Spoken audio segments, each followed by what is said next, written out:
In 1869, law of mass action was represented by two scientists, Cato Maximilian Goldberg and Peter Weig.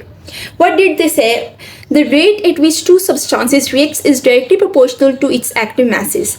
What does the word rate means? Rate means the speed.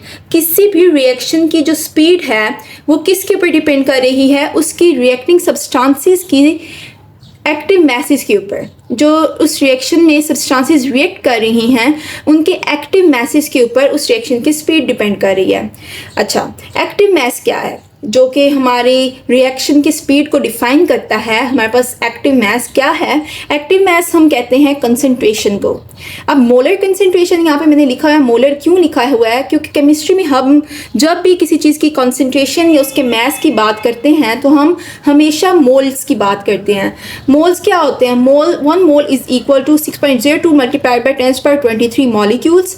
अब जैसे है हमारे पास oxygen, तो उसके 6.02 multiplied by 10⁻23 molecules का mass कितना होता है? 16 ग्राम होगा। मींस अगर ऑक्सीजन के 16 ग्राम्स हमारे पास हैं किसी बाउल में, तो उसका क्या मतलब है कि उसके 6.02 मल्टीप्लाइड बाई 10⁻23 मॉलिक्यूल्स हमारे पास मौजूद हैं, जो कि किसके इक्वल हैं? 1 मोल के इक्वल हैं। मींस हम ये कह रहे हैं कि हम केमिस्ट्री में कंसनट्रेशंस को क्योंकि मोल्स में देखते हैं तो हम यहाँ पर मोलर कंसनट्रेशन की बात कर रहे हैं।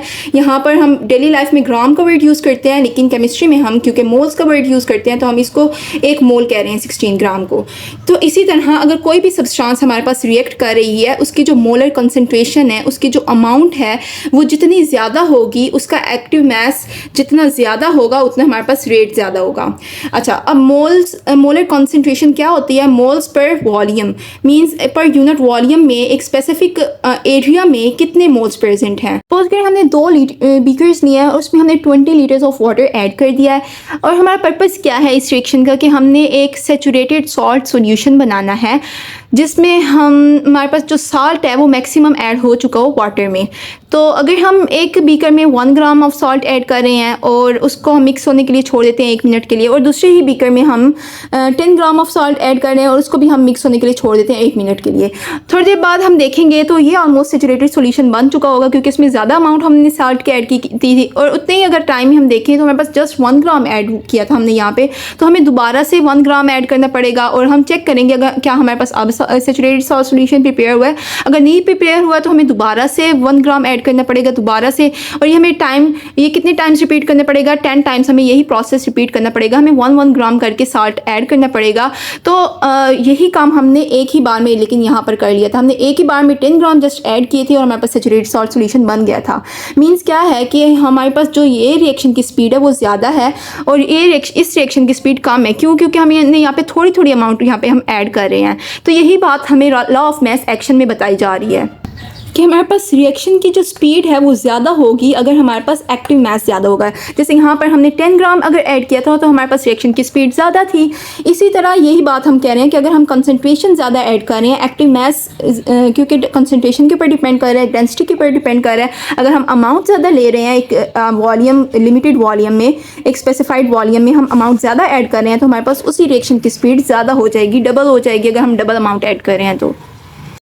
और हमारे पास जो मोल्स पर डीएम क्यूब है जो कि एक्टिव मैस का यूनिट है उसको हम रिप्रेजेंट कर सकते हैं स्क्वायर ब्रैकेट से। मींस अगर कहीं पर स्क्वायर ब्रैकेट्स किसी भी वैल्यू के साइड्स पर होगी तो उसका मीन्स होगा कि ये मोल्स पर डीएम क्यूब में वैल्यू है, इसके units moles per DM cube हैं या ये सब्सटेंस का एक्टिव मैस है। अब हम डेरिवेशन देख लेते हैं लॉ ऑफ मैस एक्शन की। एक सिंपल आप रिएक्शन को कंसीडर करें जिसमें 2 सब्सटेंसेस 2 रिएक्टेंट्स रिएक्ट कर रहे हैं A एंड B और वो 2 प्रोडक्ट्स बना रहे हैं C एंड D। अच्छा, अगर हमने पहले अभी बात की है कि जो ब्रैकेट्स हैं स्क्वायर ब्रैकेट्स ये क्या रिप्रेजेंट करती हैं? ये मोल्स पर डीएम क्यूब के यूनिट्स को रिप्रेजेंट करती हैं। और मोल्स पर डीएम क्यूब के जो यूनिट्स हैं ये किस चीज़ को रिप्रेजेंट करते हैं? ये किसी भी सब्सटेंस के एक्टिव मैस को रिप्रेजेंट करते हैं क्योंकि ये क्या है? मोलर कंसंट्रेशन के यूनिट्स हैं। मोल्स पर डीएम क्यूब जो हमने पहले अभी बात की है ये क्या है? Moles per DM cube molar concentration है किसी भी सब्सटेंस की जो कि इसका एक्टिव मैस को रिप्रेजेंट करते हैं। तो अगर हमारे पास A के साइड्स पे ब्रैकेट्स हैं, B के साइड के ब्रैकेट्स हैं, C और D के साइड्स पे ब्रैकेट्स हैं, तो ये क्या रिप्रेजेंट कर रही हैं? ये मोलर कंसंट्रेशन रिप्रेजेंट कर रही हैं A, B, C and D की, जो कि रिएक्टेंट्स और प्रोडक्ट्स की मोलर के एक्टिव मैसेज को रिप्रेजेंट कर रही हैं।